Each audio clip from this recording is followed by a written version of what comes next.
আচ্ছা, জীবনে কখনো কোনো মৃত ব্যক্তিকে গোসল করিয়েছেন?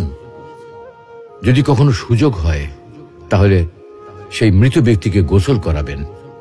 তখন খুব কাছ থেকে দেখবেন মৃত মানুষের দেহটা কতটা অসহায় লাগে, মৃত্যুর পরে মানুষের দেহ কতটা ভয়ের কারণ হয়ে দাঁড়ায়।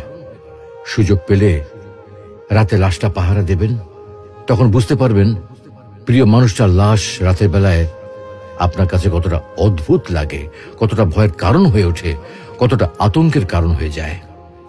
সুযোগ পেলে মৃত ব্যক্তির শরীরে একটু হাত লাগিয়ে কিছুক্ষণ তার স্পর্শ নেবেন।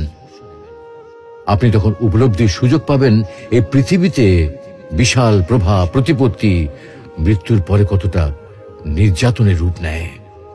সুযোগ পেলে আপনজনদের লাশ কবরে নামাবেন খুব আগ্রহ নিয়ে। শেষবারের মতো মৃতদেহের মুখটি একবার দেখার